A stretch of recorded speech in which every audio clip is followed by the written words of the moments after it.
सहायता के लिए प्रार्थना करेंगे। मेरे जीवित नौ बदलने वाली सामर्थ्य अनुग्रहकारी मान जी का परमेश्वर, धन्यवाद देते हैं परमानंद एक मौका फिर हमें दिया मान जी का परमेश्वर की तेरे वचन के ऊपर जो प्रतिज्ञा तूने इस साल मान जी का परमेश्वर हमें दिया है उस पर फिर से एक बार मनन करेंगे। करुणानिधान हाँ मान जी का परमेश्वर, क्योंकि तू हमारा सर्वशक्तिमान परमेश्वर है और हमें प्रतिदिन के जीवन में लिए चलता है, हमें संभालता है।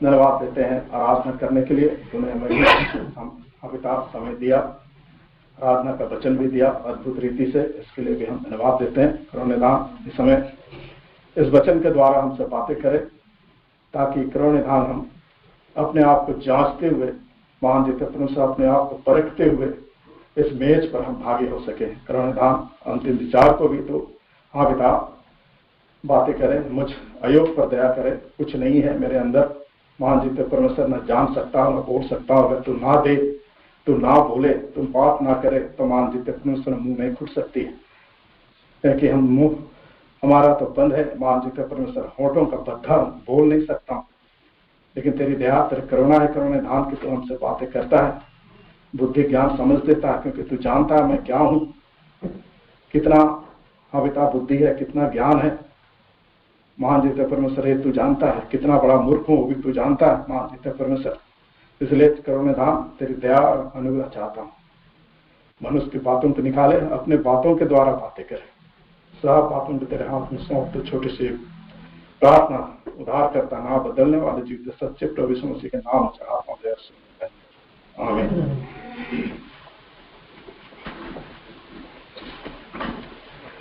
पिछले समय एक बहुत दिन से चल रहा है और हमारे भाई के द्वारा जो कि हमारे भाई रंजीत भी इस बात को लिया था और बहुत सारी बातें उन्होंने बताई है इसके विषय में, और एक दिन मुझको ये मौका मिला तो मैंने भी थोड़े से बातों को इसके द्वारा लिया था और प्रभु दया किया था उस बातों को बताने के लिए।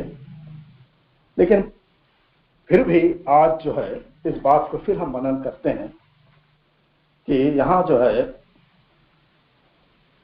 प्रभु अपने वचन के द्वारा से विभिन्न तरह से बातें करता है और उनके द्वारा ही हमें तैयार करता है। यहाँ कलीसिया के विषय में प्रभु जो है पतरस को बोलता है, मैं तुझसे कहता हूं कि तू पतरस है, मैं इस पत्थर पर अपनी कलीसिया बनाऊंगा। कलीसिया क्या है? आज हम इस बात को देखेंगे कि कलीसिया क्या है। कलीसिया है क्या? हालांकि आप भाई ने बहुत सारे बातों को बताया था कि कलीसिया के विषय में, तो फिर भी देखते हैं कि कलीसिया जो है ये यूनानी शब्द से जो आया, एक कलीसिया से कलीसिया शब्द आया है। कलीसिया शब्द जो है सामूहिक रूप से बुलाए गए लोगों का एक सभा है। सामूहिक रूप से बुलाए गए लोगों का कलीसिया कोई एक व्यक्ति नहीं है, कलीसिया कोई अलग खड़ी हुई चीज नहीं है, परंतु सामूहिक रूप से हर एक को परमेश्वर ने अलग अलग जगह, विभिन्न जाति, विभिन्न कुलों और अलग देशों, अलग प्रदेशों, अलग नगर, अलग गांव, अलग बस्ती से बुला के लाया है। चुन करके लाए गए लोग हैं। उनको जो है परमेश्वर जो है एक सम्मिलित किया है और नए नियम में ये बात बताता है कि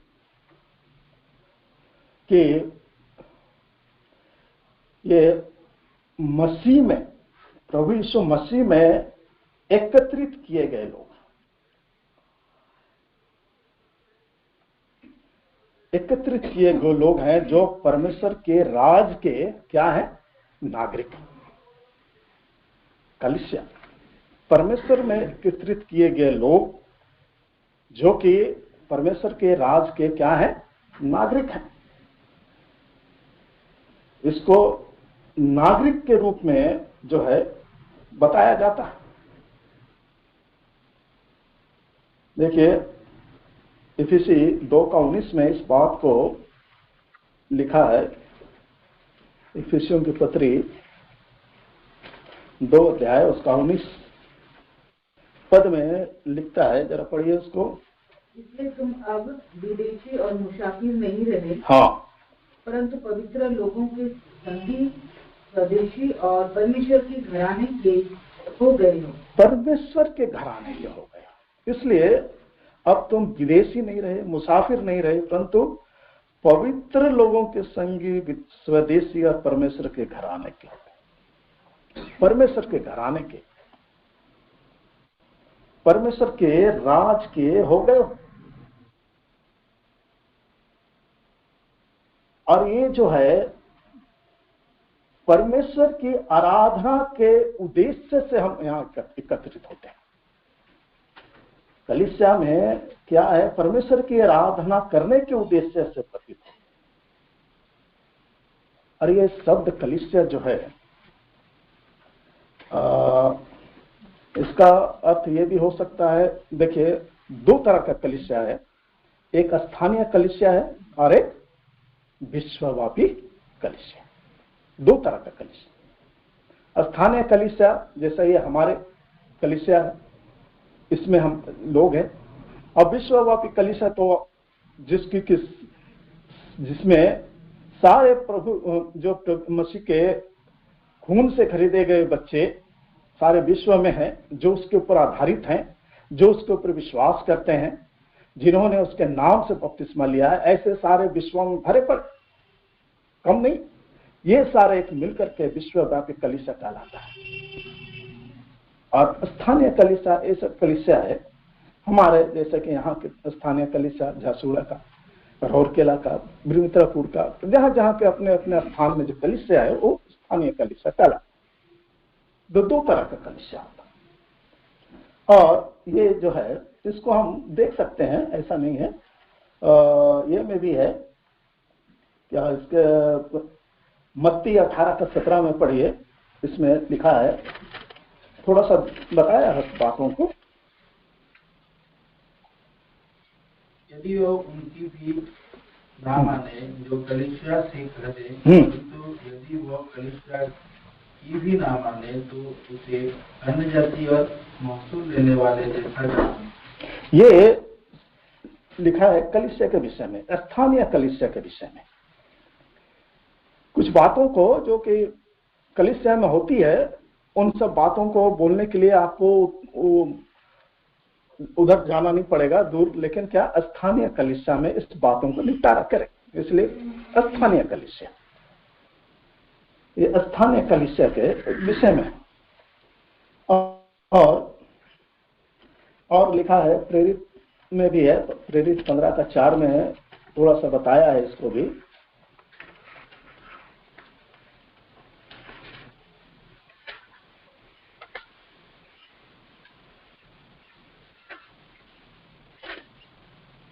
प्रेरित 15:4, जब वे यरूशलेम पहुंचे, हाँ, तो कलीसिया और प्रेरित और प्राचीन उनसे आनंद के साथ मिले, हाँ, और उन्होंने बताया कि परमेश्वर ने उनके साथ होकर कैसे कैसे काम किए थे। ये यरूशलेम की स्थानीय कलीसिया की बात है, यरूशलेम की स्थानीय कलीसिया की बात है कि वहां पर भी ओ जब ये पौलुस और बरनबास ये सब जो है सिखाते थे, और ये लोग जब स्थानीय कलीसिया में जाते हैं तो वहां पर उनका स्वागत होता है प्रेम से, आनंद से। आज हम भी अगर कहीं जाते हैं तो हमको भी जो है आनंद से कलीसिया में किस कार्य, भाई आइए जय मसीह की, कैसे हैं, मिलते हैं। स्थानीय कलीसिया के लोग यहाँ से जाते हैं, अगर हम राउरकेला जाएं, राजगंजपुर जाएं, बिरमित्रापुर जाएं, चाहे और कहीं जाएं, भारत के कोई भी एक शहर के स्थानीय कलीसिया, ये है स्थानीय कलीसिया के विषय में। और विश्वव्यापी कलीसिया मत्ती 16 का 18 जो है वो भी इसको विश्वव्यापी कलीसिया कह सकते हैं। मत्ती 16 का 18 जो हमने पढ़ा कि मैं तुझसे कहता हूं कि तू पतरस और इस पत्थर पर अपनी कलीसिया बनाऊंगा। प्रभु जो है एक बड़ा विश्वव्यापी कलीसिया बनाने की बात है। और प्रेरित 20 का देखिए, प्रेरित 20 का 18 में 28 में लिखता है, इसलिए अपनी और पूरे झूम की चौकसी करो, हाँ, जिसमें पवित्र आत्मा ने तुम्हें अध्यक्ष ठहराया है, हाँ, कि तुम परमेश्वर की कलीसिया की रखवाली करो, जिसे उसने अपने प्रभु से मोल लिया है। देखिए यहाँ अध्यक्ष ठहराया है। बात को समझने की कोशिश कीजिए। विश्वव्यापी कलीसिया एक तरह से देखिए उसका अध्यक्ष होता है पूरा। जैसा आप अगर रोमन कैथोलिक में चले जाएंगे तो उनका सबसे बड़ा ये होता है कौन? Pope, bishop. उसके बाद सबसे बड़ा जो है वो है पोप। उसके बाद और भी है पदवी, और बहुत सारे पदवी हैं। ऐसा माने सारा वो विश्वव्यापी कलीसिया जो है रोमन कैथोलिक का, उसका सबसे बड़ा हेड होता है पोप। आज दुर्भाग्यवश कहा जा सकता है कि हमारे बीच में हमारे भाई, उनका तो समय आ गया था इसलिए चले गए, लेकिन हिंदुस्तान में भी हमारे भाई भगत सिंह को प्रभु ने खड़ा किया था। और उनके द्वारा, ये बात सच है कि उनके द्वारा पूरे भारतवर्ष में, यहां तक कि विदेश में भी ये मंडली खड़ी की गई थी, विश्वासियों की मंडली। उससे पहले नहीं था, अगर था भी तो छिपा हुआ था, नहीं था। अलग अलग डिनोमिनेशन के लोग चल रहे थे, लेकिन ये जो कलीसिया है चुने हुए लोगों का, खून से खरीदे गए लोगों का, ये उससे पहले नहीं था। उनके आने के बाद पूरे हिंदुस्तान में और भी जगहों में चुना गया।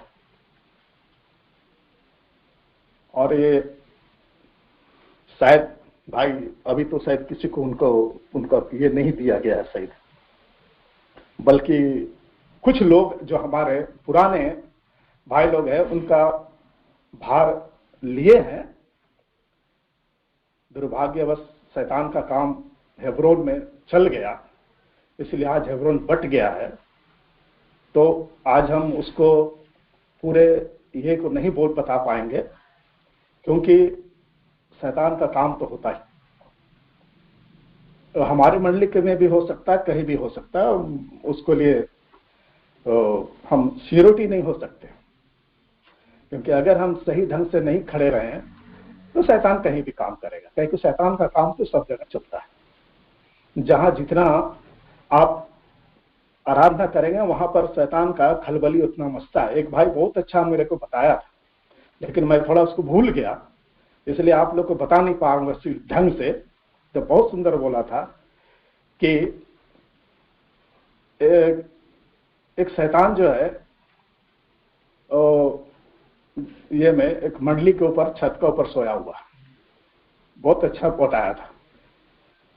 और एक तो भाई तुम सोए हो, क्या करें, यहाँ के सब भाई लोग सोए हैं इसलिए मैं सोया हूं, मेरे को कुछ करने का नहीं। और एक जगह खलबली मचा हुआ शैतानियों के बीच में। क्यों? क्योंकि वहां भयंकर रूप से आराधना और ये चल रहा है, तो उसको खलबली मचा हुआ कि उस क्या करे, तो बैठे रहता है, देखते रहता है। ऐसा उसका काम है, सही है, थोड़ा दिन के लिए छोड़ देगा लेकिन कोशिश वो करेगा, तो करता है। तो ऐसा होता है, तो छोड़िए उसको। इसीलिए वो विश्वव्यापी कलीसिया के विषय में है यहाँ। और इफिसी में भी इस बात को थोड़ा सा लिखा है। इफिसी 2 अध्याय में 21-22 में, 2 का 21-22 में, जिसमें सारी रचना एक साथ मिलकर प्रभु में एक पवित्र मंदिर बनती जाती है। हाँ, जिसमें तुम भी आत्मा के द्वारा परमेश्वर का निवास स्थान होने के लिए एक साथ बनाए जाते हैं। एक साथ बनाए जाते हैं। हो सकता है इस बात को, लेकिन कलीसिया क्या है यहाँ, ये तो स्थानीय कलीसिया और विश्वव्यापी कलीसिया के विषय में बताने के लिए मैं इस बात को बोला, लेकिन कलीसिया क्या है इसको जो हम थोड़ा सा टाइम लगेगा, आप लोग थोड़ा बर्दाश्त कीजिएगा। 11 बातों के द्वारा देखेंगे, 11 बातों के द्वारा कलीसिया क्या है, हम किसको कलीसिया कहते हैं इसको हम देखेंगे। सबसे पहले हम देखेंगे कलीसिया जो है परमेश्वर के प्रजा के रूप में। कलीसिया को हम देखते हैं परमेश्वर के प्रजा के रूप में, इसको प्रजा के रूप में जो है प्रस्तुत किया जाता है, जो परमेश्वर की प्रजा है। ये पहला कुरिन्थी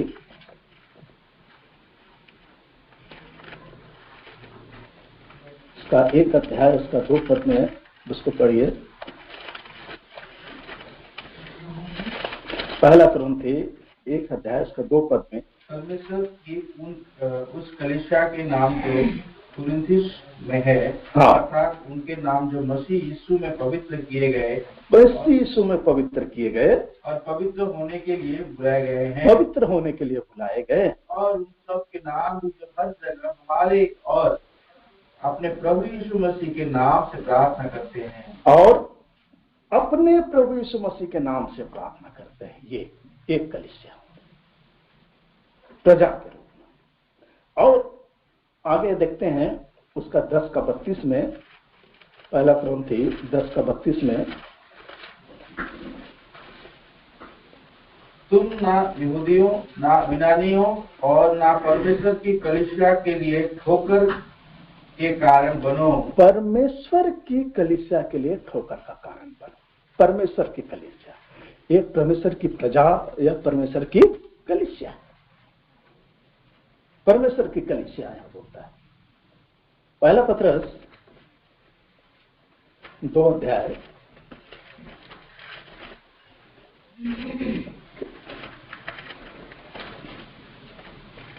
उसका 4 से 10, पहला पत्रस 2 अध्याय उसका 4 से 10 तक बहुत सुंदर से इस बात को लिखा।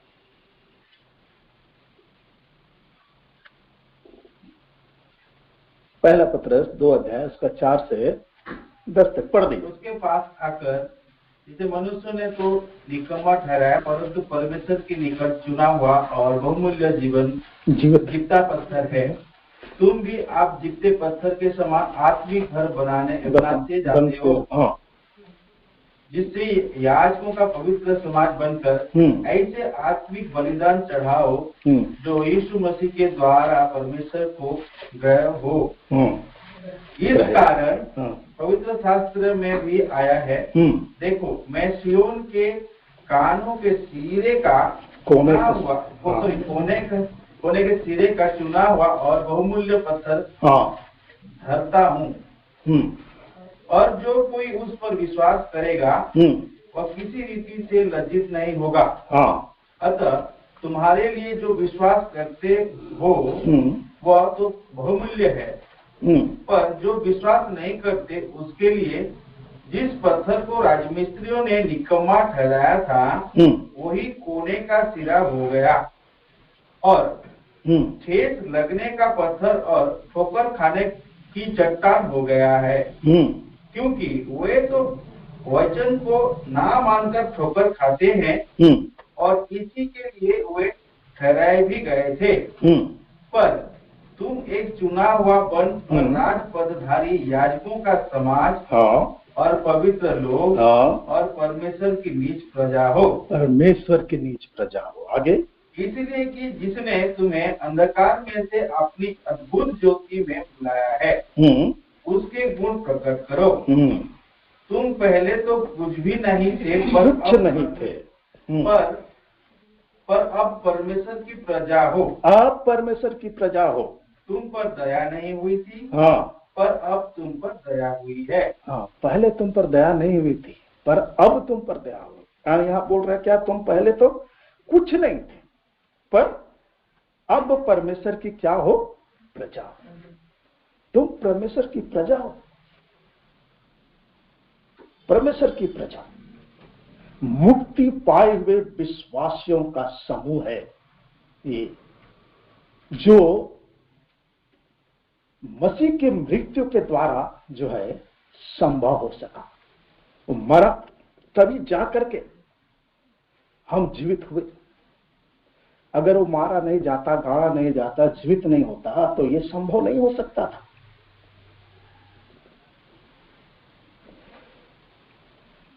पहला पत्रस 1 का 18-19 को पढ़ दीजिए। क्योंकि तुम जानते हो कि तुम्हारा निकम्मा चाल चलन हाँ, जो बाप दादों से चला आता है, हाँ, उससे तुम्हारा छुटकारा चांदी सोने अर्थात नाशवान वस्तुओं के द्वारा नहीं हुआ, हाँ, पर निर्दोष और निष्कलंक मेमने अर्थात मसीह के बहुमूल्य लहू के द्वारा हुआ। हाँ, ये कैसे हुआ? और सुंदर से इसीलिए बोला कि तुम्हारा निकम्मा चाल चलन जो बाप दादों से चला था उससे तुम्हारा छुटकारा चांदी सोने अर्थात नाशवान वस्तु के द्वारा नहीं, पर निर्दोष और निष्कलंक मेवने अर्थात मसीह के बहुमूल्य लहू के द्वारा हुआ है। तभी हम उसकी प्रजा बनाए गए, तभी हम प्रजा बनाए। और ये ऐसा यात्रियों का, देखिए संसार में आज लोग जो है तीर्थ यात्रा करने जाते हैं, तीर्थ यात्रा करते हैं। हाँ, इधर उधर एक समूह रहता है उनका, पूरा ट्रेन में भर के जाते हैं, पूरा एक ट्रेन ही उनका ऐसा, पिलग्रिमेज ट्रेन लिखा रहता है ट्रेन में। माने कम से कम एक रिजर्वेशन कंपार्टमेंट में 72 आदमी होता है, तो देखिए वो कम से कम 20 बोगी रहता है, तो 20 बोलने से कम 1000 से ऊपर आदमी होंगे, उससे ज्यादा भी होंगे। अंदर अंदर घुस के उनके रखवाले हुए वो अंत, चलिए वो लोग हजारों आदमी का एक समूह रहता है जो तीर्थ करने जाते हैं। कहाँ कहाँ जाते हैं मालूम नहीं, वो ही जानते हैं। घूमते हैं दुनिया, पूरा हिंदुस्तान। आज हम भी अपने आप को तीर्थ यात्री कह सकते हैं। आप लोगों ने पढ़ा वो किताब तीर्थ यात्री? किन्होंने पढ़ा है भाई? हाँ भाई पढ़े, मैं ही पढ़ा हूं तीर्थ यात्री, बहुत अच्छा। हाँ, उनका और लेखक का क्या नाम है? जॉन बनियान। मैं ही पढ़ा हूं तीर्थ यात्री, बहुत सुंदर किताब है, अगर मिलेगा कहीं। कॉमिक्स जैसा है, बहुत सुंदर है। मैं उस समय बहुत पहले पढ़ा था, उस समय मैं हाई स्कूल में था, तब मैंने आया था वो नया नया, तब मैं पढ़ा था। 70 के दशक की बात है, तब आया था। पता नहीं, अभी देखूंगा कभी कहीं मिल जाए, मेरा होगा शायद मेरे पास में, लेकिन कहां घुसा हुआ नहीं मालूम। बहुत सुंदर। तो हम भी अपने आप को क्या यहाँ संसार में तीर्थ यात्री कह सकते हैं। अपने आप को ऐसा तीर्थ यात्री का जनसमूह है ये, जो अब पृथ्वी का नहीं। यहाँ जो तीर्थ यात्री हो तो पृथ्वी के तीर्थ यात्री, लेकिन हम ऐसे तीर्थ यात्री हैं जो हम कहाँ के नहीं है? पृथ्वी के नहीं। हम पृथ्वी के नहीं। ये इब्रानी 13 अध्याय उसका 12-14 को पढ़ दीजिए, 12 से 14 तक।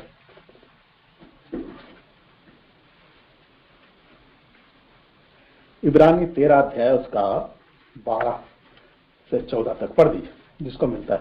इसी कारण यीशु ने भी लोगों को अपनी ही लोगों के द्वारा पवित्र करने के लिए फाटक के बाहर दुख उठाया। हाँ, इसलिए आओ उसकी निंदा अपने ऊपर लिए हुए। हाँ, उस निंदा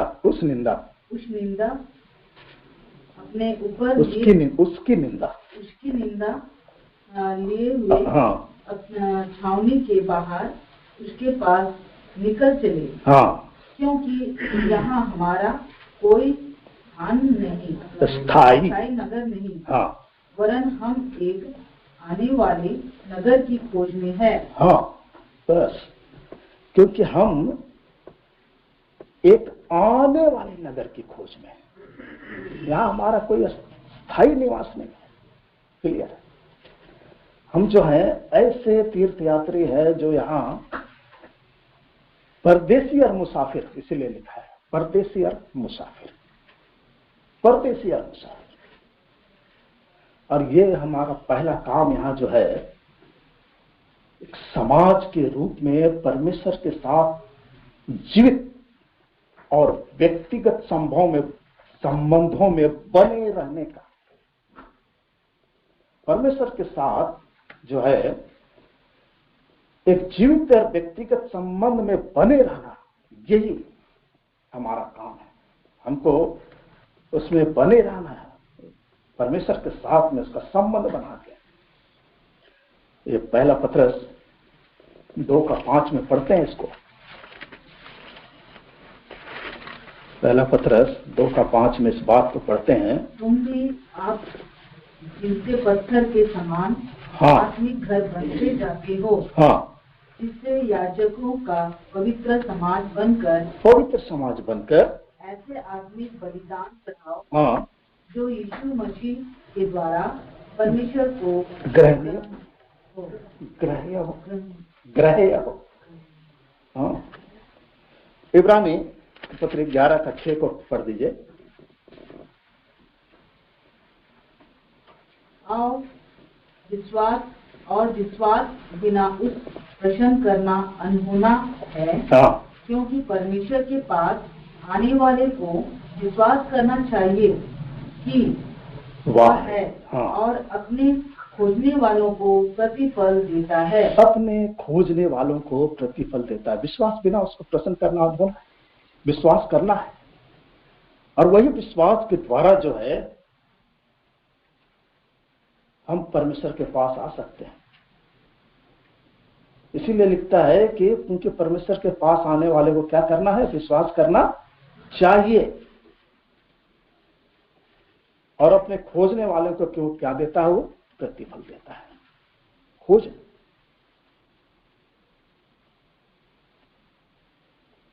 कल हम देख रहे थे यहोशापात के विषय में, भाई बता रहे थे यहोशापात के विषय में। जब संकट आया तो परमेश्वर को खोजने के विषय में, खोजना। तो जब खोजते हैं तो परमेश्वर हमको मिलता है। और ऐसा ही यहोशापात के जीवन में भी हमने देखा कि उसको मिला, बचाया। कल का हमारा वो सब्जेक्ट था, बहुत सुंदर।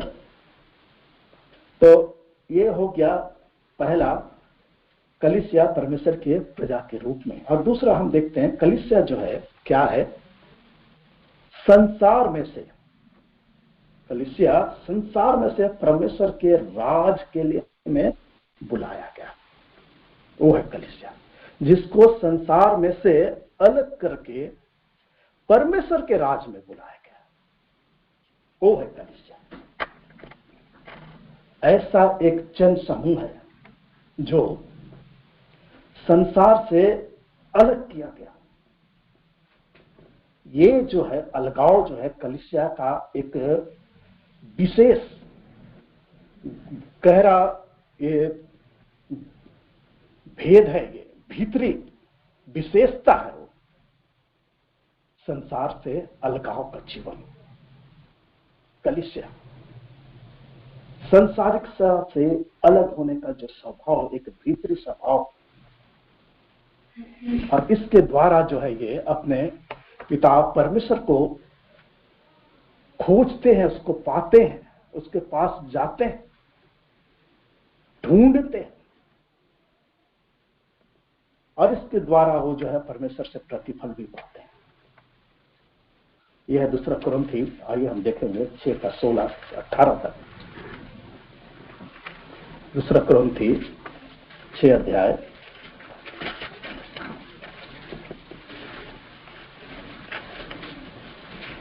16 से 18 तक पढ़ दीजिए। और मूर्तियों के साथ परमेश्वर के मंदिर का क्या संबंध? क्योंकि हम तो जीवते परमेश्वर के मंदिर हैं।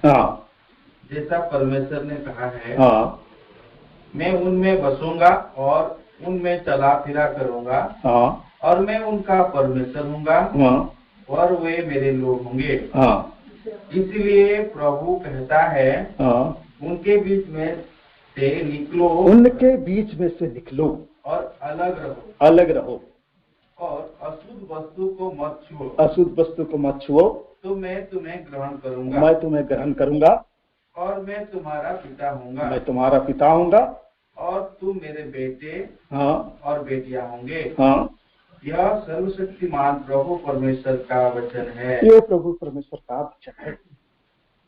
याद आ गया एक शब्द हमको भाई बक्सिन का, मैं पढ़ा भी था, और इस चीज को मेरे पापा ने भी मुझको बताया, बोला था एक बार इस बात को, यही चीज को, उनमें के बीच में से निकलो, अलग रहो। जब हमारे भाई बक्सिन जो है या प्रचार करना चालू किए, तो जितने भी उस समय डिनोमिनेशन बहुत सारे थे, जीएल वाले, एसपीजी वाले, है ना, रोमन वाले, ये सब पूरा थे। ये लोग उनको बुलाते थे प्रचार के लिए, अरे उनके बीच में प्रचार करते थे। तो ऐसा हुआ कि वहां वाद विवाद बढ़ गया। बाद में जब भाई अपना जो बाइबल के अनुसार है उस बीच में, उसके विषय में वाद विवाद बढ़ गया, तो भाई बक्सिन ने इस चीज का आह्वान किया था। सारे जहां जहां जाकर के जो उनके फॉलोवर थे उनको आह्वान किया कि उनके बीच में से निकलो, उनके बीच में से निकल। और बहुत सारे लोग उनके बीच में से निकले, जितने डिनोमिनेशन थे उनके बीच में से निकले, और तब जाके कलीसिया बनी। हमारे चगदरपुर में भी जब पापा लोग वो एसपीजी मिशन में थे, वो लोग निकले थे ऐसे ही सुन करके, अब पहला उद्धार पाए थे, वो लोग पूरा घर घराना उद्धार पाया था इसी तरह, ताकि वो वहां एक कलीसिया स्थापित किया भाई ने, भाई के द्वारा वो सब। तो यही बात मेरे को यहाँ इस वर्ड आ गया, तो आज याद आ गया। तो भाई बक्सिन के किताब में भी मैंने इस बात को पढ़ा था कि ऐसा उन्होंने लिखा है वो किताब में कि उनके बीच में से निकलो। और जब बहस की विषय आई तो भाई ने सीधा बोला उनको, जो बात करेंगे बाइबल से बात होगा, बाहर से बात नहीं करूंगा मैं। किसी की हिम्मत नहीं थी उस समय कि भाई से बाइबल से बात करें, नहीं किया उन्होंने बात। तब भाई ने आह्वान इस चीज को किया था कि उनके बीच में से निकलो। ये मेरे पापा ने भी मुझको बताया था, कभी एक बार बोल रहा था कि भाई ने ये आह्वान किया था, और उनके इसी आह्वान को सुनकर के हमने निकला था वहां से और उद्धार पाया, एक अलग कलीसिया बनी थी ऐसा। तो यही है यहाँ पर प्रभु कहता है कि उनके बीच में संसार से निकलो। जब तक हम वहां से नहीं निकलते हैं तो वो हम नहीं बन पाते हैं संसार से अलग किया हुआ कलीसिया, प्रभु के लिए बुलाया गया कलीसिया। और ये तीसरी बात जो हम देखेंगे, वो कलीसिया परमेश्वर का पवित्र आत्मा का मंदिर है। यहाँ अभी हमने पढ़ा था कलीसिया क्या है, परमेश्वर और पवित्र आत्मा का मंदिर है। पहला कुरिन्थी 3:16, पहला कुरिन्थी 3:16। क्या तुम नहीं जानते कि तुम परमेश्वर का मंदिर हो? हाँ, और परमेश्वर का आत्मा तुम में वास करता है? परमेश्वर का आत्मा तुम में वास करता है। और अभी हमने पढ़ा दूसरा कुरिन्थी 6:14 को फिर पढ़ दीजिए। हमने अभी पढ़ा,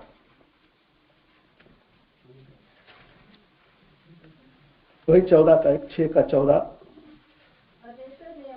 नहीं, दूसरा कुरिन्थी 6 के साथ असमान हुए में ना रुको। हाँ, क्योंकि धार्मिकता और धर्म का क्या मेलजोल, या ज्योति और अंधकार की क्या संगति। हाँ, ये अविश्वासियों के साथ असमान जुए में ना जुटो, क्योंकि धार्मिकता और अधर्म का क्या मेलजोल और ज्योति और अंधकार की क्या संगति। इसीलिए बोला जाता है संसार से अलग किए हुए कलीसिया, पूरे अंधकार से उनसे निकले हुए लोग। और इसी का दूसरा Corinthians 7:1 में भी इसको लिखा है।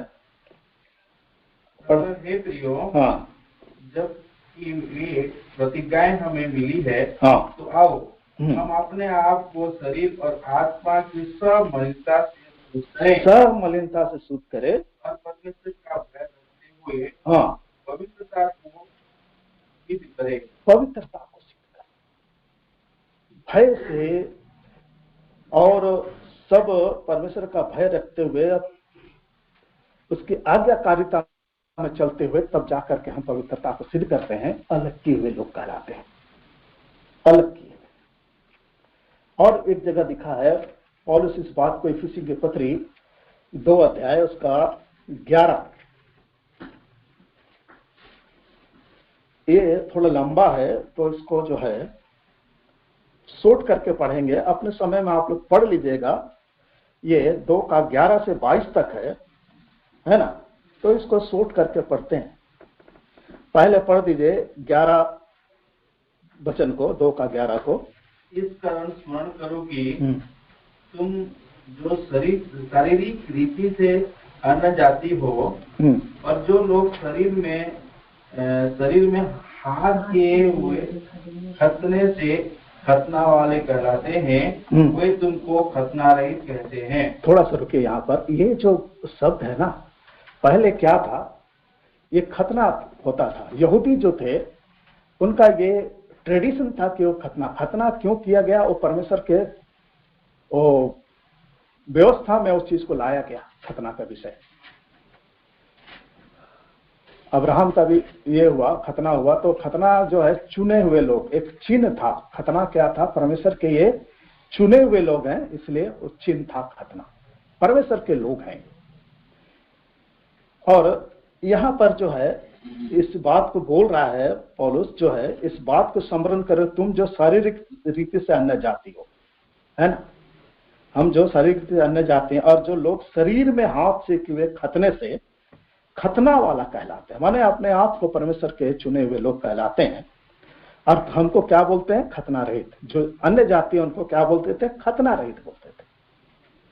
लेकिन आगे पढ़िए, तुम लोग उस समय मसीह से अलग, हाँ, और इस्राएल की प्रजा के पद से अलग हाँ, हुए, हाँ, और प्रतिज्ञा की वचनों के भागी ना थे, हाँ, और आशाहीन और जगत में ईश्वर रहित थे। जगत में ईश्वर रहित थे।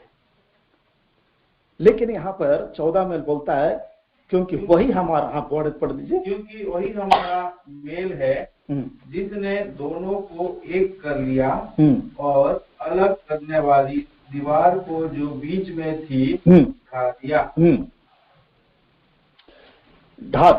और उसके बाद और उसको ना छोड़ दीजिए, सीधा 19 में आ जाइए।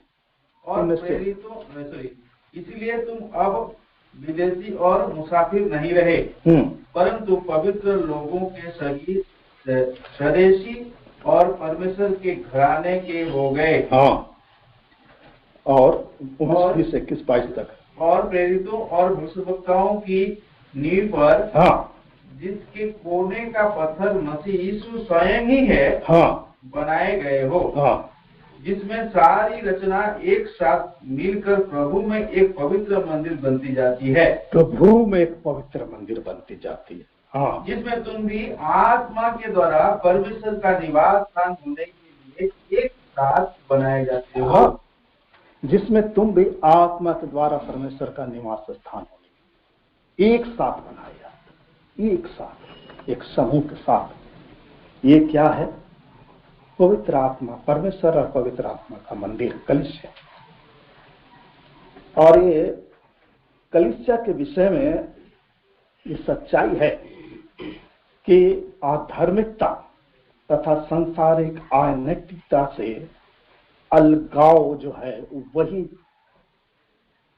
कलीसिया के लिए ये मांग है कि ये आध्यात्मिकता से अलगाव हो, संसार से अलगाव हो, ये जरूरी है। ये कलीसिया के विषय में एक सच्चाई है, एक बहुत बड़ा ट्रूथ, एक बहुत बड़ा सच्ची बात है ये। और एक बात है, चौथा बात है, कलीसिया मसीह की देह है।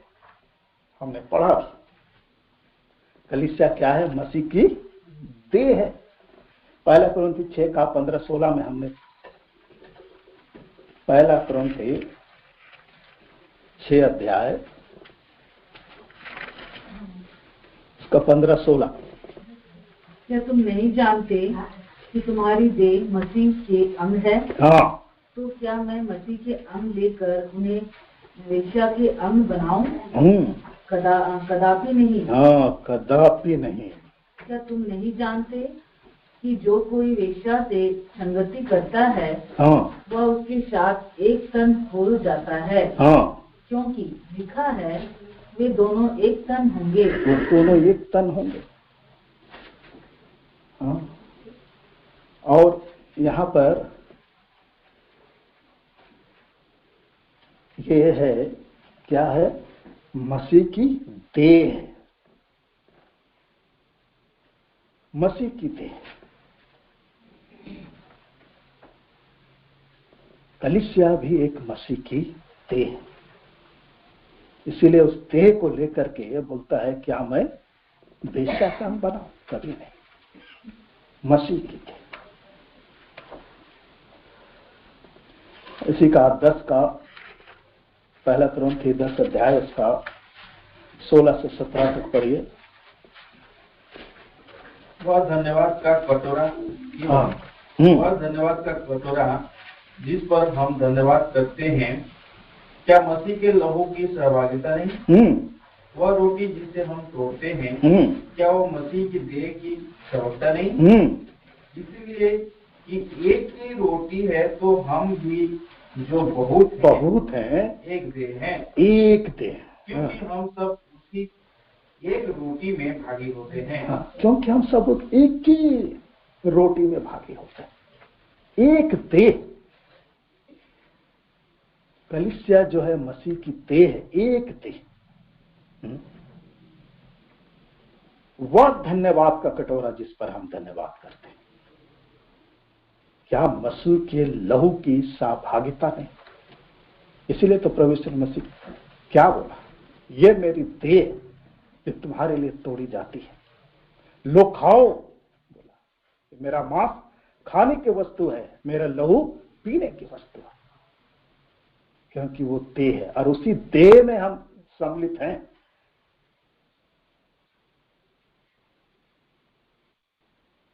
और उसी एक देह में, उसी एक रोटी में जब हम सहभागी होते हैं तो हम एक देह में सहभागी होते हैं। 17 में इसलिए लिखा है ना, इसलिए कि एक ही रोटी है, हम भी जो बहुत है, हम क्या है? बहुत है, लेकिन देह एक देह, एक ही है। बहुत ये, और इसी का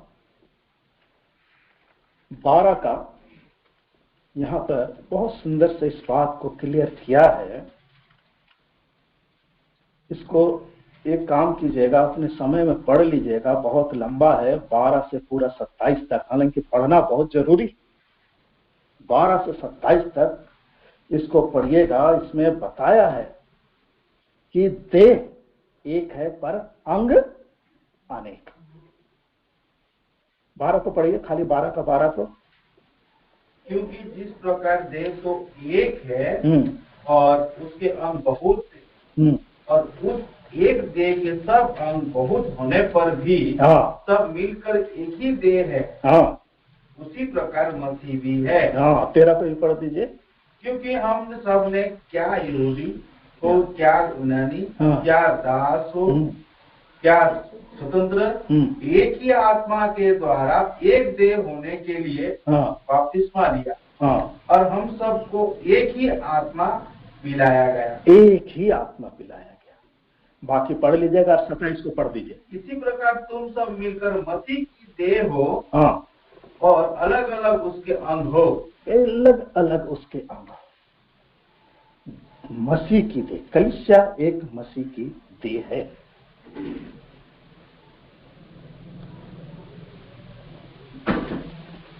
और ये जो भी हमने पढ़ा इस बात को 12 से लेकर 27 तक सारा चीज को अगर पढ़ेंगे तो उसको समझ में आ जाएगा आपको कि क्या है मसीह की देह। और आपने पढ़ा भी होगा। और ये जो है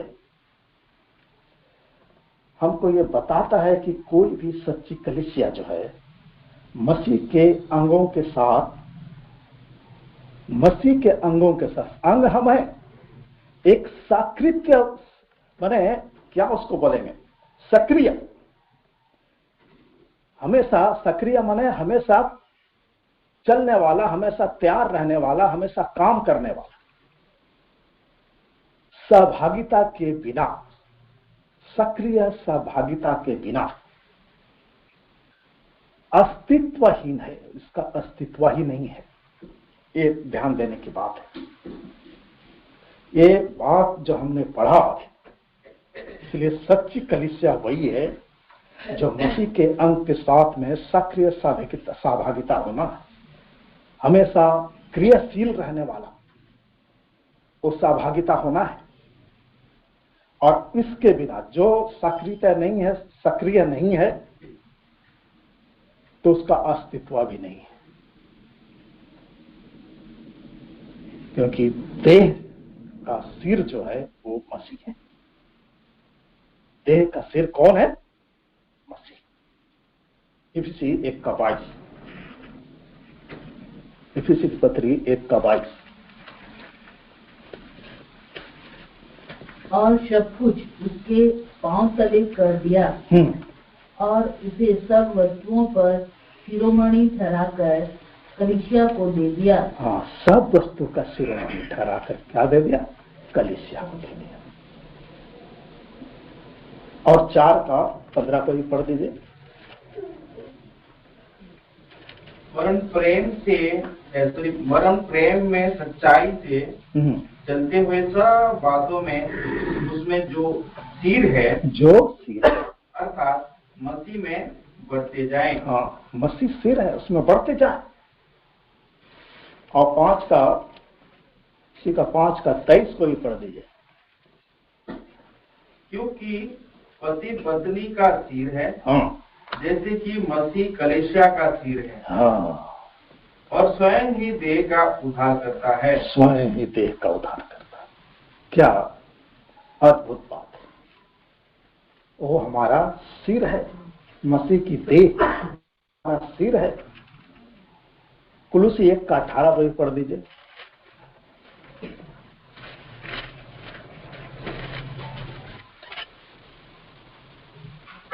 वही देह अर्थात कलीसिया का सिर है। वही देह अर्थात कलीसिया का सिर वही आदि है। हाँ? और मरे हुओं में से जी उठने वालों में पहलोठा की सब बातों में वही प्रधान ठहरे। वही प्रधान सब बातों में, मरे हुओं से जी उठने वाले में पहलोठा की सब बातों में वो क्या? प्रधान ठहरे। वो हमारा सिर है, वो हमारा देह मसीह है। ये बहुत अद्भुत बात है। अब कलीसिया क्या है? कलीसिया 5वीं बात हम देखेंगे। कलीसिया क्या है? कलीसिया मसीह की दुल्हन है। कलीसिया क्या है? मसीह की दुल्हन है, दुल्हन के रूप में। हालांकि हमने देखा है, फिर भी एक बार देख लेंगे। दूसरा कुरिन्थी 11:2।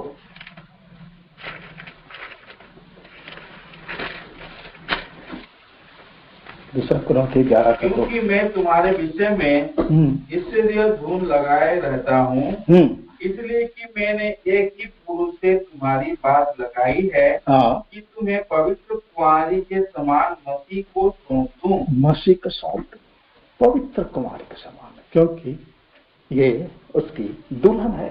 कलीसिया, कलीसिया मसीह की दुल्हन है। और देखेंगे इफिसी 5 का, इफिसियों की पत्री 5 अध्याय उसका 22 से 27 तक पढ़ दीजिए 5 का। हे पत्नियों, अपने पति के ऐसे अधीन रहो जैसे प्रभु के, क्योंकि पति पत्नी का सिर है, जैसे कि मसीह कलीसिया का सिर है, और स्वयं ही देह का उद्धार करता है। पर जैसे कलीसिया मसीह के अधीन है, वैसे ही पत्नियां भी हर बात में अपने अपने पति के अधीन रहे। हे पतियों, अपने अपनी पत्नी से प्रेम रखो, ऐसा मसीह ने भी कलीसिया से प्रेम करके अपने आप को उसके लिए दे दिया, कि उसको वचन के द्वारा जल के स्नान से शुद्ध करके पवित्र बनाए, और उसे एक ऐसी तेजस्वी कलीसिया बनाकर अपने पास खड़ी करे, जिसमें ना कलंक, ना झुर्री, ना कोई और ऐसी वस्तु हो, वरन पवित्र और निर्दोष हो। पवित्र और निर्दोष, ऐसा मसीह का दुल्हन। प्रकाशित 19 अध्याय में भी इस बात को बहुत सुंदर से क्लियर कर दिया है। 19 का 7 से 9 तक पढ़ दीजिए।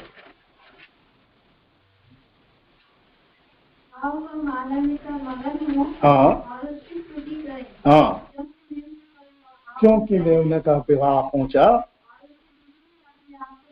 उसकी दुल्हन ने अपने आप को तैयार कर दिया। और चमत्कार नहीं मरमर पहनने का अधिकार दिया गया, क्योंकि उसमें इस मरमर का अर्थ पवित्र लोगों के धर्म के काम है। तब स्वर्गदूत ने मुझसे कहा, कि धन्य वे हैं जो मेमने की विवाह के भोज में बुलाए गए। फिलिप ने मुझसे कहा, ये वचन परमेश्वर के सत्य वचन है। ये वचन परमेश्वर के सत्य वचन है। कलीसिया के विषय में एक सुंदर कलीसिया, जिसमें न कलंक, न झुर्री, न दाग, न धब्बे, ऐसा कलीसिया मसीह की कलीसिया ऐसा पवित्र बना के खड़ी करना चाहता है। मेमने का विवाह पहुंचा।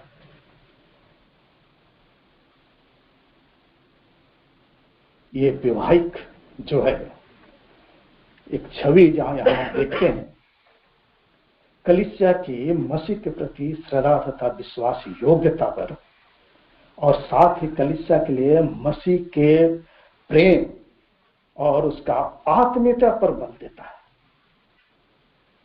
ये ऐसा प्रेम उसका जो दिखाया,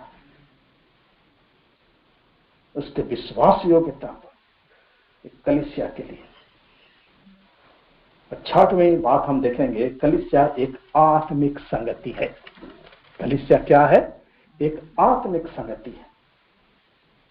देखेंगे 2 कुरिन्थी 13:14। 2 कुरिन्थी 13 अध्याय इसका 14।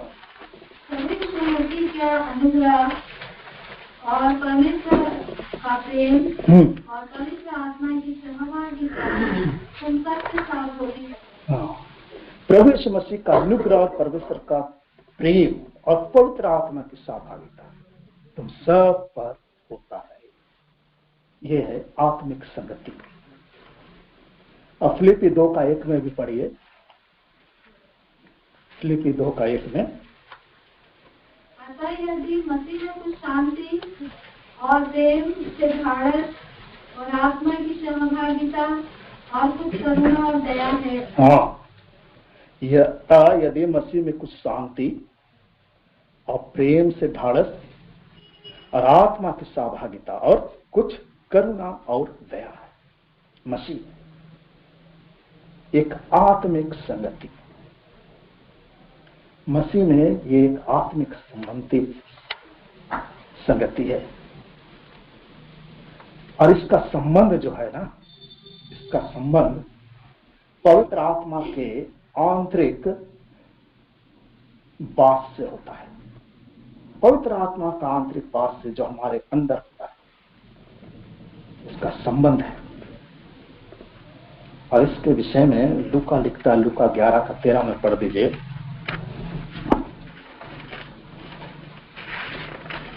अतः जब तुम बुरे होकर अपने बच्चों को अच्छी वस्तुएं देना चाहते हो तो स्वर्गीय पिता अपने मांगने वालों को पवित्र आत्मा क्यों ना देगा? हाँ, पवित्र आत्मा क्यों ना देगा? कि अच्छा संगति क्यों नहीं देगा? बुरे होकर बच्चों को अच्छा चीज देना चाहते हैं तो हमारा प्रभु यीशु मसीह भी हमको अच्छा चीज क्यों नहीं? एक आत्मिक संगति। और यूहन्ना 7:37 यूहन्ना रचित सुसमाचार में आइए, उसका 7 अध्याय, उसका 37 पद से पढ़िए। पर्व के अंतिम दिन जो मुख्य दिन है, यीशु खड़ा हुआ और पुकार के कहा, यदि कोई प्यासा हो तो मेरे पास आए और पिए। 38 और 39 भी। जो मुझ पर विश्वास करेगा, जैसे पवित्र शास्त्र में आया है, उसके हृदय में से जीवन के जल की नदियां बह निकलेगी। उसने यह वचन पवित्र आत्मा के विषय में कहा, जिसे उस पर विश्वास करने वाले पाने पर थे, क्योंकि आत्मा अब तक ना उतरा था, क्योंकि यीशु अब तक अपनी महिमा को ना पहुंचा था। ये आत्मिक संगति। और इसी का 20:22 भी पढ़ लीजिए। यूहन्ना 20:22। यह कहकर उसने उन पर थूका और उनसे कहा, पवित्र आत्मा लो। उनसे कहा, पवित्र आत्मा लो। उस समय पवित्र आत्मा नहीं मिला था, लेकिन अब पवित्र आत्मा मिल गया। एक आत्मिक संगति मिल गई। एक आत्मिक संगति है। कलीसिया जो है एक आत्मिक संगति है। और क्या है? आत्मा की एकता है। आत्मिक संगति है और आत्मा की एकता है। एफएसी 4:4 में लिखा है, तो पढ़ दीजिए। एफएसी की पत्री 4:4 में लिखा है, आत्मा की एकता है। एक ही देह है और एक ही आत्मा, जैसे तुम्हें जो बुलाए गए थे, अपने बुलाए जाने से एक ही आत्मा है। एक ही देह, एक ही आत्मा। जैसे तुम्हें बुलाए गए थे, अपने बुलाए जाने से एक ही आशा है। एक ही आशा। ये है आत्मा की एकता। और आत्मा में बपतिस्मा। और क्या है? आत्मा में बपतिस्मा। प्रेरितों का काम 1 अध्याय उसका 5 में पढ़ दीजिए। 1 अध्याय उसका 5। क्योंकि यूहन्ना ने तो पानी में बपतिस्मा दिया है, परंतु थोड़े दिनों के बाद तुम पवित्र आत्मा से बपतिस्मा पाओगे। पवित्र आत्मा से बपतिस्मा पाओगे। और भी है, इसका 2:4 को पढ़िए। वे सब पवित्र आत्मा से भर गए और जिस प्रकार आत्मा ने उन्हें बोलने की सामर्थ्य दी, वे अन्य भाषा बोलने लगे। ये है पवित्र आत्मा की अन्य भाषा जब बोलते हैं। जब तक पवित्र आत्मा की संगति नहीं होती है, हम ये सब बातें नहीं कर पाएंगे। लेकिन पवित्र आत्मा की जब इनके ऊपर उतरा तो ये क्या है? अन्य भाषा बोलने लगे।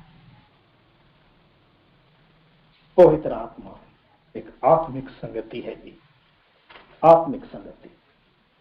और है 8 का, इसी का 8 का 14 से 17 तक। जब प्रेरितों ने जो यरूशलेम में से सुना कि सामरियों ने परमेश्वर का वचन मान लिया है, तो पतरस और यूहन्ना को उनके पास भेजा।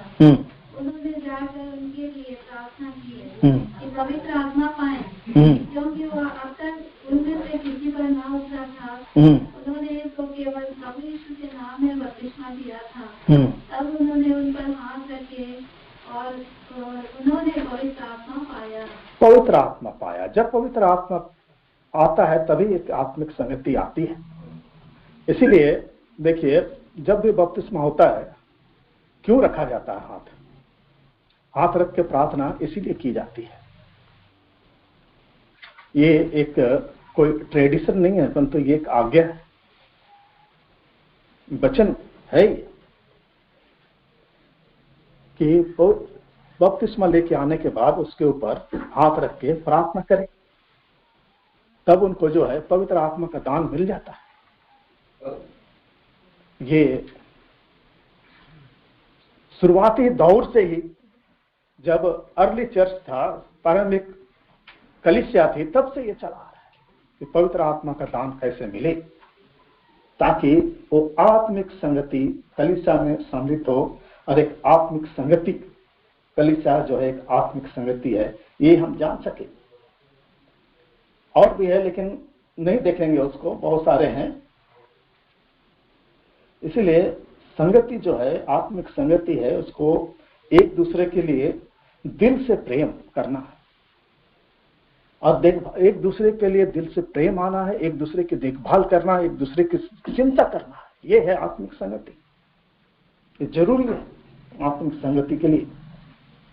देखिए यूहन्ना इस बात को लिखता है, यूहन्ना 13 का,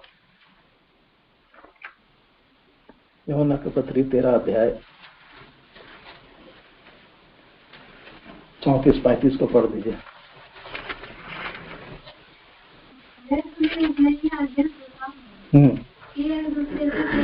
एक दूसरे से प्रेम रखो।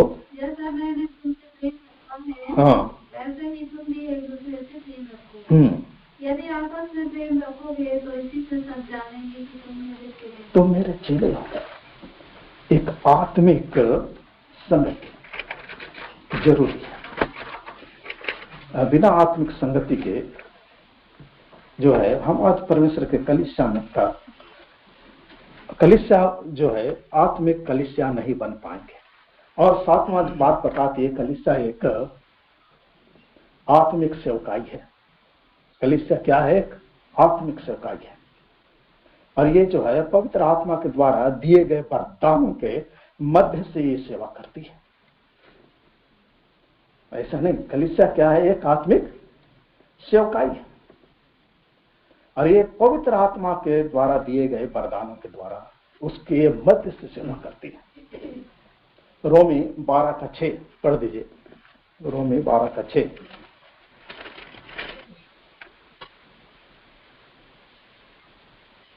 जबकि उस अनुग्रह के अनुसार जो हमें दिया गया है, हमें भिन्न भिन्न वरदान मिले हैं। तो जिसको भविष्यवाणी का दान मिला हो, वह विश्वास के परिमाण के अनुसार भविष्यवाणी करे। हाँ, जिसको जो दान मिला, यहाँ ये आत्मिक सेवकाई है, जो जबकि उस अनुग्रह के अनुसार जो हमें दिया गया है, हमें भिन्न भिन्न वरदान मिले हैं। तो जिसको भविष्यवाणी का दान मिला हो, वह विश्वास के परिमाण के अनुसार भविष्यवाणी करे। जो जिसको जो मिला। पहले कुरिन्थी में आइए, पहले कुरिन्थी 1:7 में बहुत और क्लियर किया है। पहला कुरिन्थी 1 उसका 7 में, यहाँ तक कि किसी वरदान में तुम्हें घटी नहीं। हाँ, कोई वरदान में घटी नहीं है। और तुम हमारे प्रभु यीशु मसीह के प्रकट होने की बात जोते रहते हो। हाँ, प्रकट होने की बात जोते रहते। वरदानों में कोई कमी नहीं है। किसी को और आगे लिखता है उसका 12 का, पहला कुरिन्थी 12:4-11। वरदान तो कई प्रकार के हैं, परंतु आत्मा एक ही है। एक ही है। और सेवा भी कई प्रकार की है। हाँ, एक ही है। और प्रभावशाली कार्य प्रकार के हैं। हाँ, परंतु परमेश्वर एक ही है। हाँ,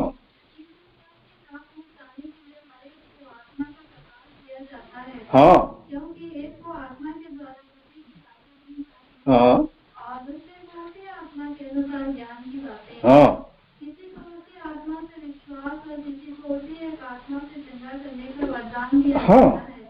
किसी को सामर्थ के काम करने की शक्ति, और किसी को ईश्वरी की, और किसी को आत्माओं की तरफ, और किसी को अनेक प्रकार की भाषा, और किसी को भाषाओं का अर्थ बताना। परंतु यह सब प्रभावशाली कार्य वही एक आत्मा कराता है,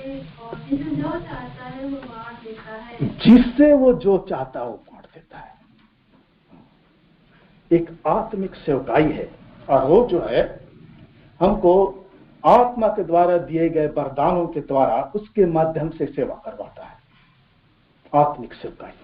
और ये सब आत्मिक सेवकाई है। कई प्रकार के वरदान है यहाँ लिख दिया है, और सबको जो है जिसको जो चाहता है, किसी को सेवकाई का, किसी को बोलने का, किसी को शिक्षा देने का, किसी को भविष्यवाणी करने का, किसी को चंगाई का दिया गया है। आत्मिक सेवा, कलीसिया एक आत्मिक सेवकाई है। और आगे हम पढ़ते हैं इस बात को,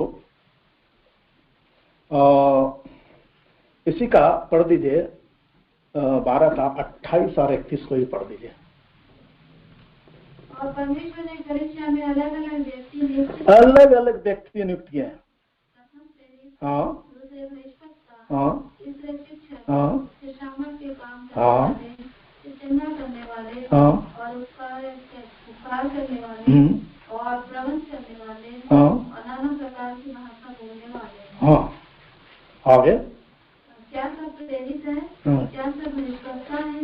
क्या सब उपदेशक है? हाँ, क्या सब सामर्थ के काम करने वाले हैं? ये सब क्वेश्चन मार्क है। हाँ, आगे सबको चंगा करने का वरदान मिला है? हाँ, क्या सब नाना प्रकार की भाषा बोलते हैं? हाँ, क्या सब अनुवाद करते हैं? हाँ, तुम बड़े से बड़े वरदानों के ढूंढ में रहो, परंतु मैं तुम्हें और भी सबसे उत्तम मार्ग बताता हूँ। सबसे उत्तम मार्ग बताता हूँ। क्या सब कुछ क्या सभी को मिला है? ऐसा नहीं है। एक क्वेश्चन मार्क यहाँ बहुत सुंदर से दिया है। क्या सब प्रेरित है? नहीं है सब प्रेरित, चुन चुन करके दिया है आत्मिक। लेकिन क्या कलीसिया में हर एक को, सबको अलग अलग कुछ ना कुछ दिया गया है। और एक बात है यहाँ, 8वां बात है जो वो है, अच्छा एक और चीज को पढ़ दीजिए, इफिसी 4 का 11 को।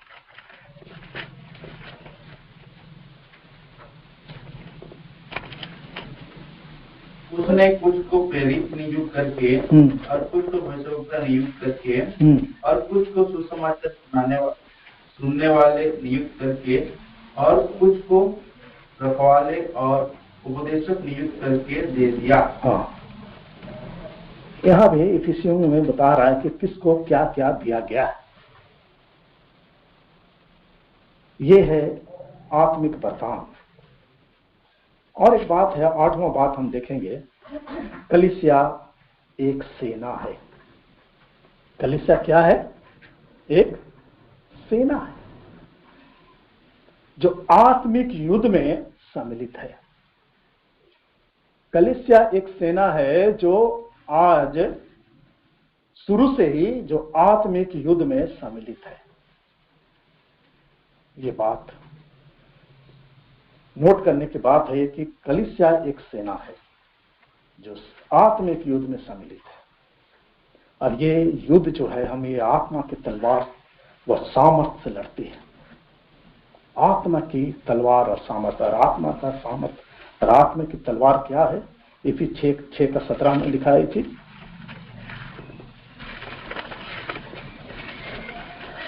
और उद्धार का तो और आत्मा की तलवार परमेश्वर का वचन ले लो।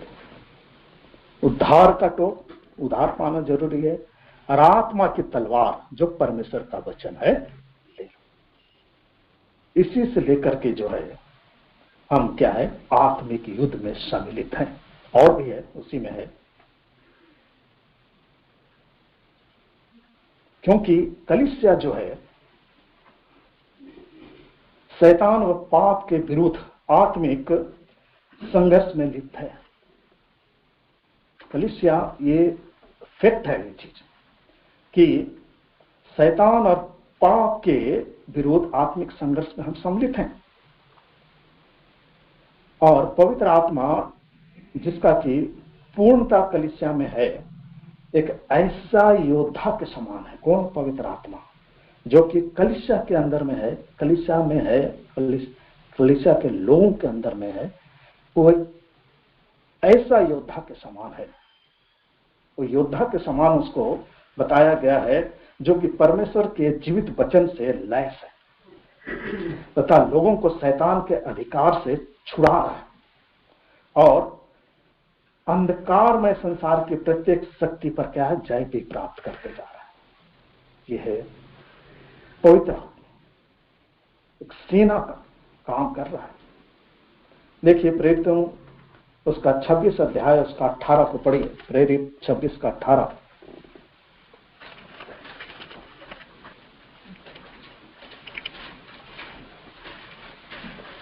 तो उनकी आंखें खोले कि वे अंधकार से ज्योति की ओर और शैतान के अधिकार से बंधे कि पापों की क्षमा और जिस पर विश्वास करने से पवित्र किए गए हैं लाभ पाए। कि तू उनकी आंखें खोले। एक किसको कौन बोल रहा है? एक पौलुस प्रेरित बोल रहा है।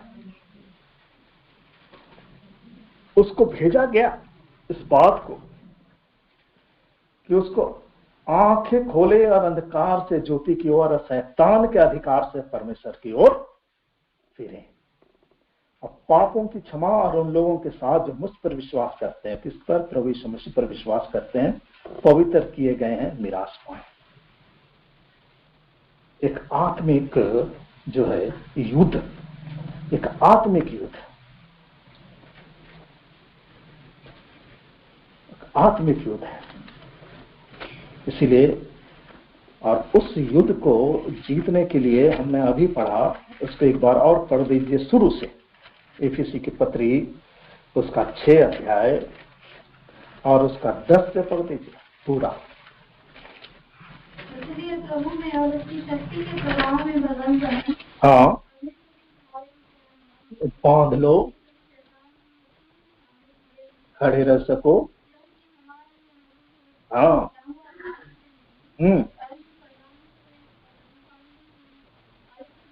अंधकार, हाँ,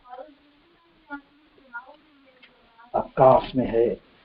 इसलिए परमेश्वर से सारे हथियार मांग लो कि तुम बुरे दिन में सामना कर सको। आगे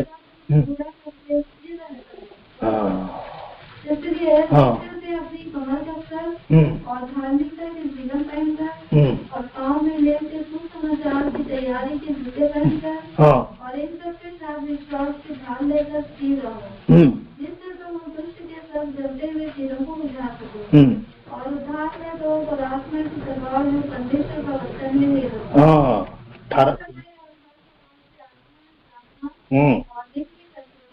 और इसलिए जानते रहो कि तुम सब पवित्र लोगों के लिए लगातार विनती किया करो। बस ये है आत्मिक युद्ध जो कि कलीसिया एक सेना के रूप में आज कर रही है शैतान। और उस यहाँ जो लिखा है ना, अधिकारियों और संसार के अंधकार के हाकिमों से और दुष्टता की आत्मिक सेनाओं से जो आकाश में है, आज युद्ध हो रहा है। प्रतिदिन युद्ध हो रहा है। प्रतिदिन परमेश्वर के लोग मार भी खा रहे हैं, जेल जा रहे हैं, लड़ रहे हैं। आज से नहीं, परंतु जब से प्रभु यीशु मसीह संसार में आया, प्रभु यीशु मसीह के नाम से सबको जलन, सबको तकलीफ हो गई। बोलता प्रभु यीशु मसीह का नाम मत लो, वो बाइबल में लिखा है ना। प्रेरितों को क्या बोला? प्रभु यीशु मसीह का नाम से तुम प्रचार मत करो, याजक करो, पुरनिये और फरीसी सदुकी, यही ना बोला पतरस को और यूहन्ना को जब वो लंगड़े को चंगा किया। प्रभु यीशु मसीह के नाम से तुम प्रचार मत करो। आज जाइए, प्रभु यीशु मसीह का नाम सुनने नहीं मांगता कोई संसार में। जाइए, प्रभु यीशु मसीह नहीं सुनने मांगते, नहीं सुनोगे, पीछे पड़े। एक युद्ध वही समय से चला है, आज रहा, आज भी युद्ध है हमारे सामने। कलीसिया आत्मिक सेना है, एक ऐसा सेना है जो आत्मिक युद्ध में आज भी पड़ी है, आज भी पड़ी है। इब्रानी 4 का 12 को पढ़ते हैं।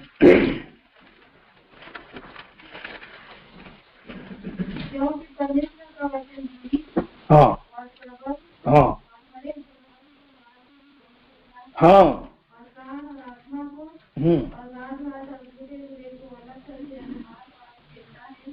और मन की भावना और विचारों को जानता है। हाँ, क्योंकि परमेश्वर का जो वचन है वो क्या है? दो धारी तलवार है, सुनने वाले बोलने वाले दोनों को मारता है। और क्या है? जीवित, प्रबल और हर एक दो धारी तलवार से चोखाए और प्राण और आत्मा को, और गांठ गांठ, जो गांठ गांठ अंदर में हो गया और गुदे गुदे को अलग करके आर पार छेद देता है, और मन की भावना और विचारों को भी जांचता है। ये वचन आत्मिक तलवार लेकर के तैयार।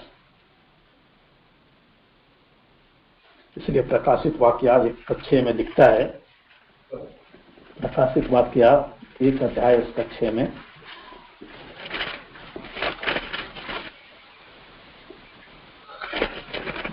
और हमें एक राज्य और अपने पिता परमेश्वर के लिए याजक भी बना दिया, इसी की महिमा और एक पराक्रम। आमीन। हमें एक राज और अपने पिता परमेश्वर के लिए याजक भी बना दिया। सॉरी, 1:16, 6 नहीं, 16। वह अपने दाहिने हाथ में 7 तारे लिए हुए था, और उसके मुख से तेज दोधारी तलवार निकलती थी। उसका मुंह ऐसा प्रज्वलित था जैसा सूर्य की कड़े धूप के समय चमकता है। कड़े धूप के समय चमकता है। 7 तारे और मुंह से उसके क्या? 2 धारी तलवार निकलती थी। और इसी का 2:16 पर भी पढ़िए, क्या बोलता है? हाँ, मन फिरा, नहीं तो मैं तेरे पास ही आकर अपने मुख की तलवार से, अपनी मुंह की तलवार से उसके साथ लड़ूंगा।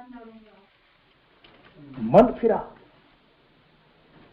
शैतान से दूर, शैतानिक ताकत से दूर। इसी का 19 में, कोई 19 अध्याय में भी बहुत सुंदर से लिखा है, 19 का 15 को, और 15 और 21। जाति को मारने के लिए उसके मुंह से एक चौकी तलवार निकलती है। का राज लिए हुए उनका राज्य करेगा, और सर्वशक्तिमान परमेश्वर के भयानक प्रकोप की सर्जनाहट की मदिरा के कुंड में दाग रौंदेगा। 21 को, कैसे लोग घोड़े के सवार की तलवार से जो उसके मुंह से निकलती थी मार डालेंगे, और कपटी उनके मुंह से निकलती थी। 2 धारी तलवार परमेश्वर का वचन उसके मुंह से निकलता था, और उसके मुंह से निकले हुए वचन से जो है मार डाले गए। इसीलिए यहां भी लिखता है कि जाति जाति को मारने के लिए मुंह से एक चोखी तलवार निकलती थी। परमेश्वर का वचन निकलता, चोखी तलवार बन करके वो चलता है। और एक बात है, कलीसिया जो है सत्य का खंबा है। 9वां बात हम पढ़ेंगे, वो क्या है? सच्चाई का खंबा है। और क्या है? भूमि है। सच्चाई का खंबा, सत्य का खंबा है, स्तंभ है और भूमि है। 1 तिमोथी में आइए, 3:15। ये अभी मेरे आने में देर हुई। हाँ। परमेश्वर के घराने में जो जीवते परमेश्वर की कलीसिया है, जो सत्य का खंबा नींव है, कैसा बर्ताव करना चाहिए? परमेश्वर कलीसिया क्या है? सत्य का खंबा, और नींव सत्य का खंबा है, जो कि सच्चाई का समर्थन करती है, सत्य का समर्थन करता है। इस प्रकार करता है जैसे एक नींव जो है घर को संभालने की, उसका आधार जो है, एक नींव जो घर में जब बनाते हैं तो पहले क्या? नींव कोड़ी जाती है। नींव कोड़ी जाती है जो कि इमारत को क्या करता है? आधार देता है, आधार प्रदान करता है। ऐसा जो है सत्य का खंबा। और ये आवश्यक है कि ये जो है सच्चाई को प्रोत्साहन दे, सच्चाई को बोले, सत्य को बोले, और उसको जो विकृत करते हैं, उसको जो गलत ठहराते हैं, ऐसे करने वाले लोगों को झूठी शिक्षकों से सुरक्षित रखे। झूठी शिक्षकों से सुरक्षित रखने के कलीसिया इसलिए सत्य का खंबा। फिलिपी 1:6 में 1:16, फिलिपी 1:16 में लिखा है, पढ़ दीजिए। तो यह जानकर कि मैं सुसमाचार के विरुद्ध देने को ठहराया गया हूँ, प्रेम से प्रचार करते हैं। कई एक तो ये जानकर, यहाँ पर पौलुस बोल रहा है, कुछ तो डर झगड़े के कारण मसीह का प्रचार करते हैं, कुछ भली इच्छा से। 15 में और 16 में बोलता है, कई एक तो ये जान करके मैं सुसमाचार के लिए उत्तर देने के लिए ठहराया गया हूँ, प्रेम से प्रचार करते हैं। क्योंकि उस समय झूठे लोग जो थे आ गए थे और कलीसिया को बिगाड़ रहे थे। इसीलिए सब कलीसिया जो है एक सत्य का खंबा है, सच्चाई है। यहूदा 3:4 को हम पढ़ते हैं। यहूदा की पत्री 3 और 4, 3:4 नहीं, 3 और 4। जब मैं तुम्हें उस उद्धार के विषय में लिखने में अत्यंत परिश्रम से प्रयत्न कर रहा था, जिसमें हम सब सहभागी हैं, तो मैंने तुम्हें यह समझाना आवश्यक जाना कि उस विश्वास के लिए पूरे यत्न करो जो पवित्र लोगों को एक ही बार सौंपा गया। क्योंकि कितने ऐसे मनुष्य छुट्टे से हमसे आ मिले हैं जिनके दंड का वर्णन पुराने समय में पहले ही से लिखा गया था। ये भक्तिहीन है और हमारे परमेश्वर की अनुग्रह को दुष्फल में बदल डालते हैं और हमारे एकमात्र स्वामी और प्रभु यीशु मसीह का इनकार करते हैं। ऐसे झूठे शिक्षक जो है कलीसिया में आ गए। इसीलिए जो है ये यहाँ पर बोलता है कि ऐसे लोगों से बच के रहो। ऐसे लोगों से बचना बहुत जरूरी है। और 2 है जो अभी आखिरी है, 10वां जो है, कलीसिया क्या है? भावी आशा से पूर्ण एक जनसमूह है। कलीसिया एक भावी आशा से पूर्ण एक जनसमूह है जो कि एक आशा लगाई हुई है और ये आशा अपने लोगों के लिए मसीह के पुनः आगमन के लिए उसके ऊपर में केंद्रित है।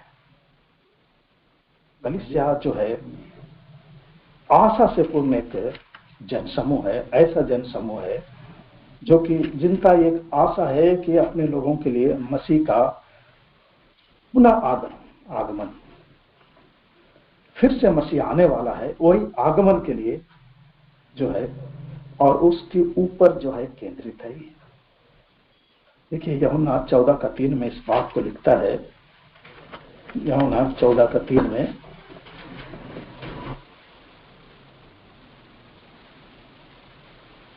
क्योंकि यदि मैं जाकर तुम्हारे लिए जगह तैयार करूं तो फिर आकर तुम्हें अपने यहाँ ले जाऊंगा कि जहाँ मैं रहूं। हाँ, जहाँ मैं रहूं। कलीसिया जो है एक आशा रखती है। कलीसिया एक भावी आशा है और उससे पूर्ण है कि जब मसीह उसने वादा किया,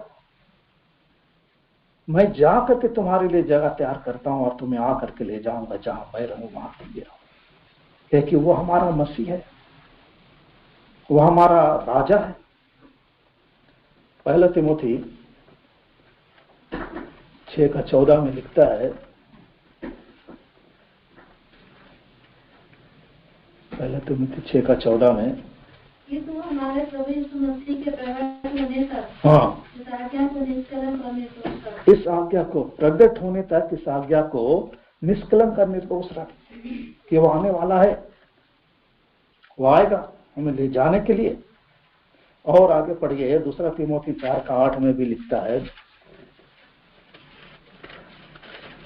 ने मेरे लिए धर्म हाँ जिसे प्रभु जो धर्मी और न्यायी है मुझे उस दिन देगा और मुझे ही नहीं वरन उन सबको भी जो उसके प्रकट होने को ये जानते। उन सबको भी, एक कलीसिया का जो पूरा विश्वास एक आशा है, उसको देगा धर्म का मुकुट।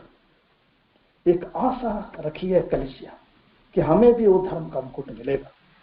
तीतुस 2:13 में पढ़ दीजिए। और धन्य आशा की, धन्य आशा, महान परमेश्वर और उद्धारकर्ता यीशु मसीह की महिमा के प्रकट होने की बात जोड़ते रहे। धन्य आशा की, एक आशा, जो आशा है, कलीसिया एक आशा लगाए बैठी है, वो आशा यहाँ धन्य आशा की, अर्थात अपने महान परमेश्वर और उद्धारकर्ता यीशु मसीह की महिमा के में प्रकट होने की बात जो है हमको जोते रहना है। इसलिए इब्रानी अपने 9:28 में लिखता है, इब्रानी का लेखक 9 अध्याय उसका 28 में, ऐसे ही मसीही बहुतों के पापों को उठा लेंगे।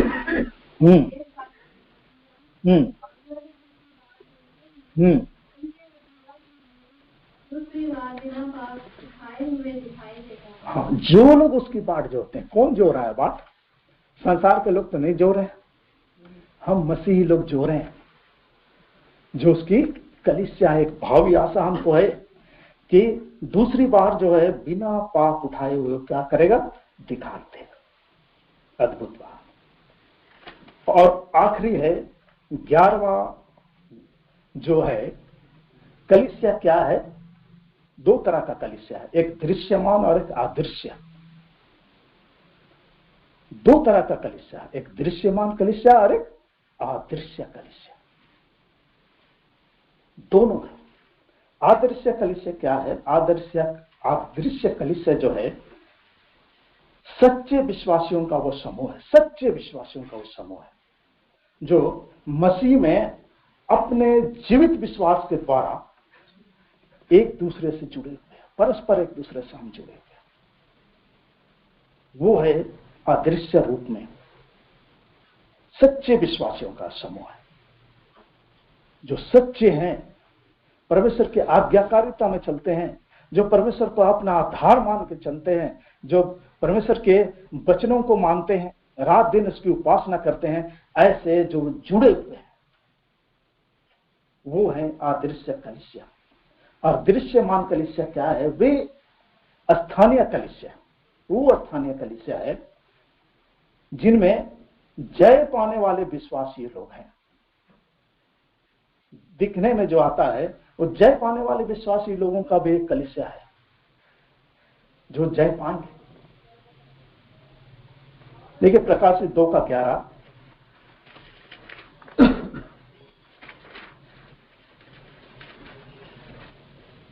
जिनके कारण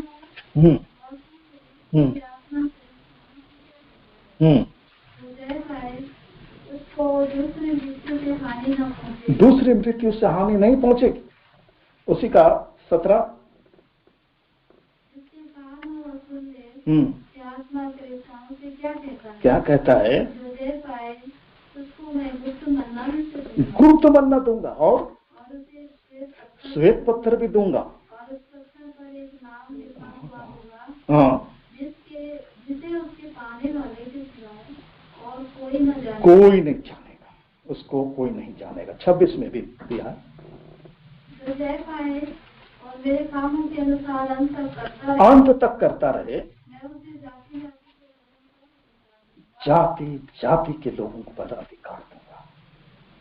और एक प्रकाशित 2:7 में भी लिखा है, देखिए 2:7 में बहुत सुंदर से लिखा है, जिसके कारण वो सुन ले कि आत्मा कलीसियाओं से क्या कहता है। हाँ, जो जय पाए मैं उसे उस जीवन के पेड़ में से हाँ, जो परमेश्वर के स्वर्ग लोक में है फल खाने को दूंगा। हाँ, जो जय पाए हुए लोग, जय पाए हुए कलीसिया, उसको मैं जीवन के पेड़ से जो परमेश्वर के स्वर्ग लोक में है फल खाने को दूंगा। ये है जय पाए हुए विश्वासी लोगों का एक ग्रुप। एक बात और भी है, वो ऐसे भी मसीही हैं जो क्या है, झूठे हैं, उनका भी ग्रुप है जो दृश्यमान है। यहाँ प्रकाशित वाक्य बताता है झूठे मसीहों के विषय में। प्रकाशित 2:2 में क्या लिखता है? मैं तेरे काम और तेरे परिश्रम और तेरे धीरज को जानता हूँ, और यह भी जानता हूँ, और यह भी कि तू बुरे लोगों को देख नहीं सकता, और जो अपने आप को प्रेरित करते हैं और है नहीं, उन्हें तूने परखकर झूठा पाया। 4 को ही पढ़ दीजिए। और मुझे तेरे विरुद्ध यह कहना है कि तूने अपना पहला सा प्रेम छोड़ दिया। तूने अपना पहला सा प्रेम छोड़ दिया। ये झूठे और गिरे हुए भी। प्रकाशित 2:5 को पढ़ दीजिए। गिरे हुए। स्मरण कर कि तू कहाँ से गिरा हाँ, और मन फिरा और पहले के समान काम कर।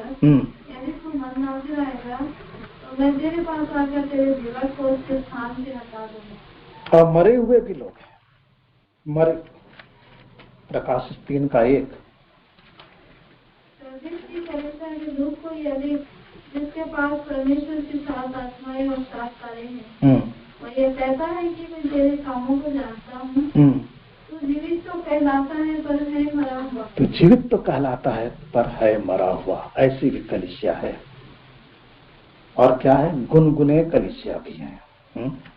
प्रकाशित 3:16 में गुनगुने कलीसिया। इसलिए कि तू गुनगुना है और ना ठंडा है और ना गर्म। मैं तुझे अपने मुंह में से उगलने पर ऐसे दृश्यमान, ये दृश्यमान कलीसिया हैं जो दिखाई देते हैं। ऐसे बहुत सारे कलीसिया हैं। गुनगुने कलीसिया। देखिए मत्ती 13:24-25 में पढ़ दीजिए। 13 अध्याय 24-25 में।